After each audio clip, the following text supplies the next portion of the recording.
नमस्कार बच्चों, आज हम पढ़ेंगे कक्षा 10 गणित अध्याय 3। मोस्ट इम्पोर्टेंट प्रश्न पढ़ने वाले हैं हम, तो वीडियो को पूरा देखिएगा। हमारा पहला प्रश्न है, दो संख्याओं का अंतर 26 है। दो संख्याओं का अंतर 26 है और एक संख्या दूसरी संख्या की 3 गुनी है। मतलब पहली संख्या है वो दूसरी संख्या की 3 गुनी है, तो उन्हें ज्ञात कीजिए।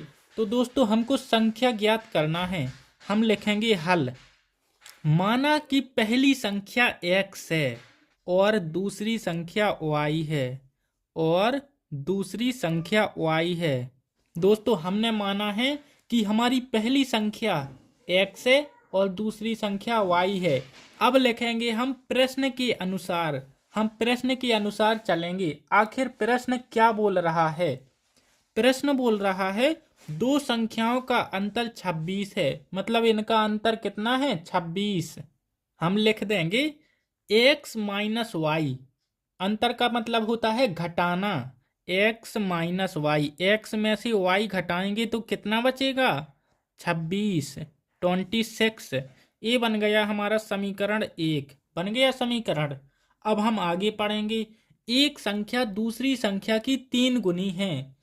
इसमें बोल रहा है कि एक संख्या दूसरी संख्या की 3 गुनी है, तो हम लिखेंगे x बराबर y। दोस्तों अगर x 3 गुना है तो हम y में 3 का गुणा करेंगे ताकि ये दोनों बराबर हो जाएं। दोस्तों बराबर करने के लिए हम छोटी वाली संख्या में 3 का गुणा करेंगे। समझ गए? अगर इसमें जोड़ने को कहा होता तो हम छोटी संख्या में जोड़ते। ठीक है, हमारी y संख्या छोटी है, x संख्या बड़ी है। ये बन गया हमारा समीकरण 2। चलिए दोस्तों अब इनको हल करते हैं। कौन सी विधि से? आप लोगों ने पढ़ी होगी पिछली वीडियो में प्रतिस्थापन विधि। जिसने इस विधि को नहीं पढ़ा वे लोग भी देख लो, सबको समझ में आ जाएगा। हम लिखेंगे x का मान समीकरण 1 में रखने पर। x का मान समीकरण 1 में रखने पर दोस्तों x बराबर कितना है? x बराबर है 3y। हम इसकी जगह 3y रखेंगे। क्या रखेंगे? 3y। 3y माइनस y बराबर 26। यहाँ से समीकरण 1 को देखिए आप, मैंने x का मान यहाँ पर रख दिया है। चलिए इसको हल कर लेते हैं। 3y में से y जाएगा, कितना बचेगा? 2y। 2y बराबर 26। अगर y बराबर किया जाए तो 26/2, ये 2 है, इस साइड जाएगा, भाग में हो जाएगा। अब हम लिखेंगे y बराबर 2 का भाग 26 में लगाएंगे, कितना बचेगा? 13 बचेगा ना, 13। तो हमको दूसरी संख्या तो 13 मिली है और पहली संख्या ज्ञात करने के लिए हम y का मान समीकरण 2 में रख देंगे। क्या करेंगे? y का मान समीकरण 2 में रखने पर, y का मान समीकरण 2 में रखने पर, समीकरण 2 हमारा क्या है? समीकरण 2 है x बराबर 3y। हम लिखेंगे x बराबर 3 गुणे 13। 3 गुणे 13 करेंगे। x बराबर 3 का गुणा 13 में करेंगे, कितनी आएगी? 13 × 3 = 39। हमारी पहली संख्या क्या निकली? 39। हम यहाँ पर लिख देंगे अतः पहली संख्या 39 है। अतः पहली संख्या x बराबर 39 होगी और दूसरी संख्या कितनी होगी? 13। और दूसरी संख्या y बराबर 13 होगी। हमारा सवाल हल हो चुका है। कितना आसान सवाल है। चलिए दूसरे सवाल को हल करते हैं।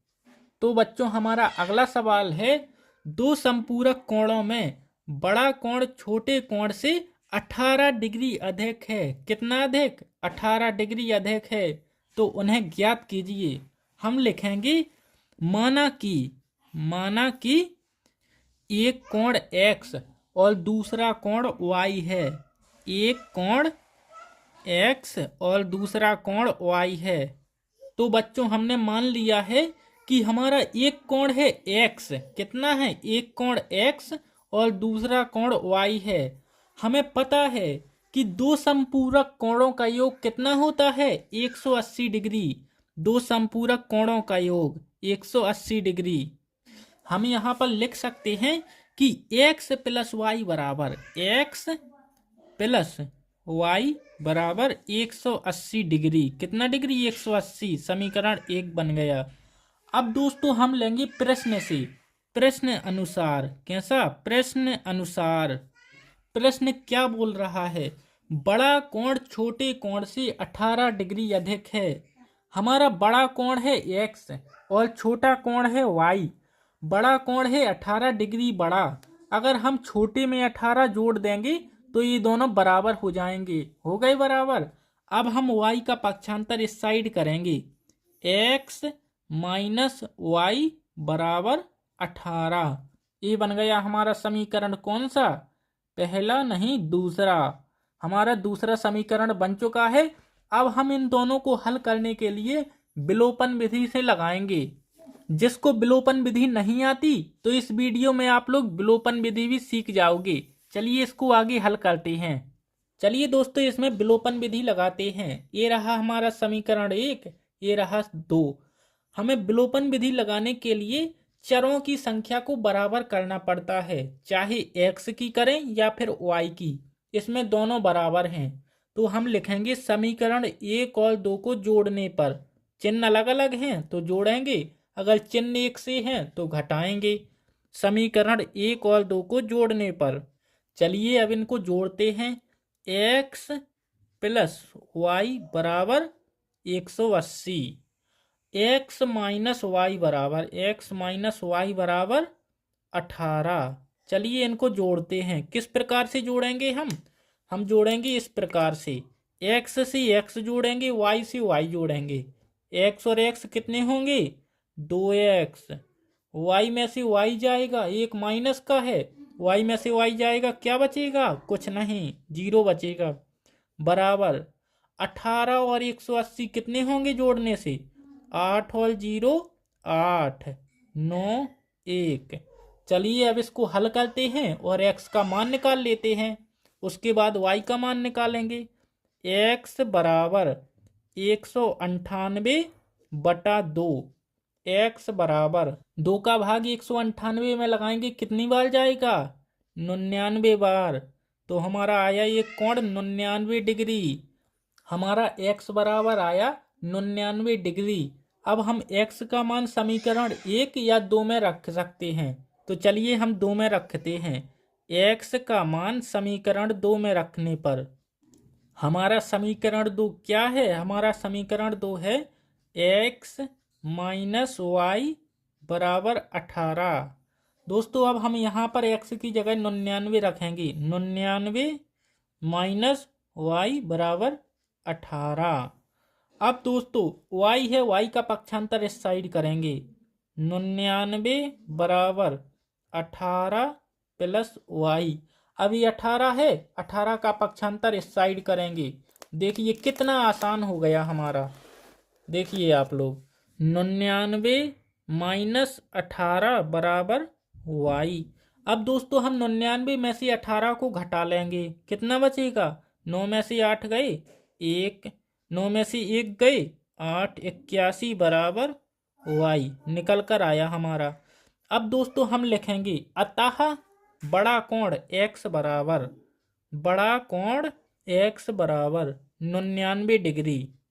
छोटा कोण कितना निकला हमारा? छोटा कोण y बराबर 81 डिग्री। तो बच्चों हमारा x बराबर आया 99 डिग्री और y बराबर आया 81 डिग्री। चलिए अब अगले सवाल को हल करते हैं। बच्चों हमारा अगला सवाल है, 5 वर्ष बाद जैकब की आयु उसके पुत्र की आयु से 3 गुनी हो जाएगी। जो आने वाले समय है उसमें जैकब की आयु पुत्र की आयु से 3 गुनी हो जाएगी, लेकिन 5 वर्ष पहले जैकब की आयु पुत्र की आयु से 7 गुनी थी। पहले 7 गुनी थी, अब 3 गुनी हो जाएगी।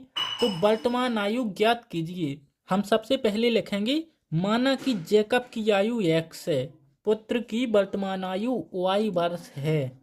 पुत्र की वर्तमान आयु y वर्ष है और जैकब की वर्तमान आयु x वर्ष है। चलिए अब प्रश्न से हल करते हैं। प्रश्न अनुसार प्रश्न बोल रहा है, 5 वर्ष बाद जैकब की आयु उसके पुत्र की आयु से 3 गुनी हो जाएगी। 5 वर्ष बाद मतलब दोनों में 5 जुड़ेगा। x प्लस 5 बराबर y प्लस 5। 5 वर्ष निकल चुके हैं। अब क्या हो गया, जैकब की आयु उसकी पुत्र की आयु की 3 गुनी है, मतलब इसकी आयु 3 गुनी हो गई है x की। तो हम y में 3 का गुणा करेंगे। y में क्यों करेंगे? क्योंकि जैकब बड़ा है और पुत्र छोटा है। अगर इन दोनों को बराबर करना है तो पुत्र की आयु में 3 का गुणा करेंगे ताकि दोनों बराबर हो जाएंगे। चलिए अब इसको हल कर लेते हैं। x प्लस 5 बराबर 3 का गुणा इसमें करेंगे 3y प्लस 15। अब y को इस साइड लेकर आएंगे और 5 को इस साइड। x माइनस 3y बराबर 15 माइनस 5। ये है इस साइड जाएगा माइनस में हो जाएगा। हमारा समीकरण क्या बनेगा?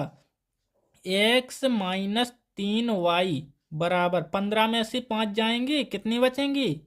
10। समीकरण कौन सा है? पहला। अब दोस्तों प्रश्न क्या बोल रहा है आगे?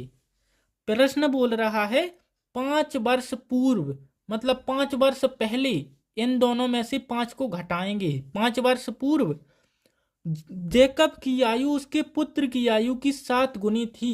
5 वर्ष पहले जैकब की आयु पुत्र की आयु के 7 गुनी थी। 5 वर्ष पहले यानी दोनों में 5 को घटाएंगे। x माइनस 5 बराबर y माइनस 5।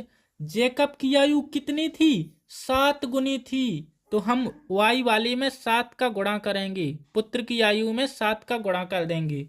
चलिए इसको हल कर देते हैं। x माइनस 5 बराबर 7 का गुणा y से होगा 7y और 5 से होगा 35 माइनस का 35। अब इसका पक्षांतर इस साइड करेंगे 7y का। x माइनस 7y बराबर माइनस 35 प्लस 5। ये 5 है, यहाँ पर प्लस का हो गया। x माइनस 7y बराबर 35 में से 5 जाएंगे, कितने बचेंगे? माइनस के 30। ये बन गया हमारा समीकरण 2। अब दोस्तों अब इन दोनों समीकरणों को हल करेंगे। कौन सी विधि से? विलोपन विधि से। किस प्रकार से करेंगे? यहाँ पर लिख देता हूं मैं विलोपन विधि। बच्चों हम समीकरण 1 में से समीकरण 2 को घटाएंगे। ये रहा हमारा समीकरण 1 और समीकरण 2 को लिख देते हैं। x माइनस 7y बराबर माइनस 30। हमने ये तो लिखा ही नहीं समीकरण 1 में से समीकरण 2 को घटाने पर। चलिए दोस्तों अब इसको घटाते हैं। किस प्रकार से घटाएंगे? सबसे पहले एक लाइन खींचेंगे और घटाने के लिए हम माइनस का चिन्ह लगाएंगे। यहाँ पर माइनस आएगा, यहाँ पर प्लस आएगा, यहाँ पर क्या आएगा? यहाँ पर प्लस आएगा। माइनस है अभी, प्लस चिन्ह बदल जाएगा, सीधी बात है। x में से x जाएगा, क्या बचेगा? कुछ भी नहीं, कट जाएंगे दोनों। 7y में से 3y जाएगा, कितना बचेगा? 4y बराबर इन दोनों को जोड़ दिया जाए 30 और 10 40। देखिए कितना आसान हो चुका है। अब हम लिखेंगे y बराबर 40/4। 4 का भाग करेंगे 40 में, y बराबर 4 का भाग 40 में करेंगे, कितनी बार जाएगा? 10 बार। हमारा आया y बराबर 10। अब हम y का मान समीकरण 1 में रख देंगे। y का मान समीकरण 1 में रखने पर हमारा समीकरण 1 क्या है? हमारा समीकरण 1 है x माइनस 3y बराबर 10। चलिए समीकरण 1 में y का मान रखते हैं। x माइनस 3 गुणे 10 बराबर 10। चलिए इसको हल कर देते हैं, बिल्कुल आसान है। x माइनस 30 हो जाएगा यहाँ पर बराबर 10। x बराबर 10 प्लस 30। x बराबर हमारा कितना निकल कर आया? 30 और 10 40। अब हम लिख देंगे ये किसकी आयु है? ये है जैकब की आयु, ये है पुत्र की आयु, वर्तमान आयु है। हम लिखेंगे अतः जैकब की वर्तमान आयु x बराबर 40 वर्ष। कितने वर्ष? 40 वर्ष। और पुत्र की वर्तमान आयु y बराबर कितने वर्ष? 10 वर्ष निकली थी, 10 वर्ष। बच्चों हमारा अगला प्रश्न है, यदि हम अंश में एक जोड़ दें, क्या कर दें? अंश में एक जोड़ दें तथा हर में से एक घटा दें। अंश में एक जोड़ना है और हर में से एक घटाना है तो भिन्न एक बन जाती है या फिर एक में बदल जाती है। यदि हर में एक जोड़ दें तो भिन्न 1/2 हो जाती है। अंश और हर हमको बताना है तो हम लिखेंगे, माना कि अंश x है तथा हर y है। दोस्तों हमने माना है कि हमारा अंश x है और हर y है। अब हम लिखेंगे प्रश्नानुसार। प्रश्न क्या बोल रहा है? अंश में एक जोड़ दें। किसमें? अंश में। अंश है हमारा x प्लस 1 बटा हर में क्या करना है? हर में से एक घटा दें, y माइनस 1। हमारी भिन्न कितनी बनती है? 1 या फिर 1/1। चलिए इसको हल करते हैं। तिर्यक गुणा करेंगे, 1 का गुणा इसमें करेंगे, y का गुणा इसमें करेंगे। x प्लस 1 बराबर y माइनस 1 आएगा ना? बिल्कुल आसान है, उसमें कुछ नहीं है करने के लिए। अब हम 1 का पक्षांतर इस साइड करेंगे, y का इस साइड। x माइनस y बराबर -1 -1। x माइनस वाई बराबर -2। समीकरण कौन सा है? पहला। ये है हमारा समीकरण पहला। अब हम आगे देखेंगे, आगे प्रश्न क्या बोल रहा है? यदि हर में एक जोड़ दें तो भिन्न 1/2 हो जाती है। यदि हर में x/y, यदि हर में एक जोड़ दें तो चलिए हर में एक जोड़ देते हैं। भिन्न क्या बन जाती है हमारी? 1/2। 1/2 तिर्यक गुणा करेंगे, 2 का गुणा x से करेंगे, 2x। y इस साइड जाएगा, y प्लस 1। y का पक्षांतर इस साइड करेंगे। अब 2x माइनस y बराबर 1। ये है हमारा समीकरण 2।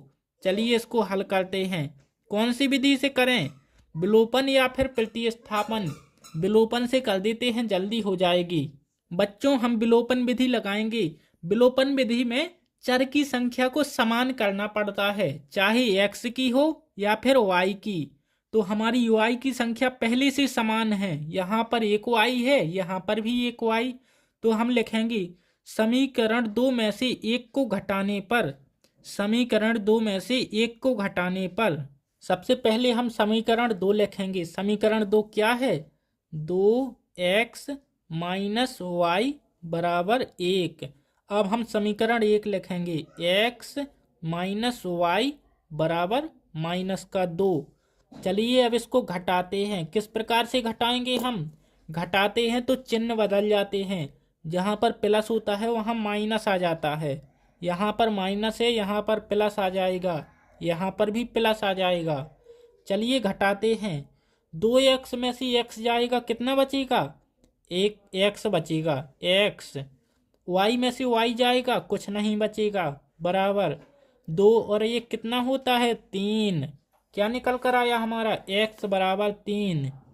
चलिए अब x का मान समीकरण 1 में रख देते हैं या फिर 2 में। x का मान समीकरण 1 में रखने पर x की जगह हम 3 रखेंगे। चलिए यहाँ पर 3 रख देते हैं। 3 माइनस y बराबर -2। अब दोस्तों आप लोग देखिए मैं क्या करता हूँ। अब मैं लिखूँगा -y बराबर -2। इसका पक्षांतर इस साइड करूँगा, क्या आएगा? -3। अब हम इन दोनों को जोड़ देंगे। किस प्रकार से जोड़ेंगे? -y बराबर माइनस माइनस जुड़ जाएंगे, 2 और 3 -5। माइनस से माइनस कट जाएगा, y बराबर कितना आया? 5। चलिए लिख देते हैं। अतः अंश कितना है? अंश हमारा निकला 3 और हर है हमारा 5।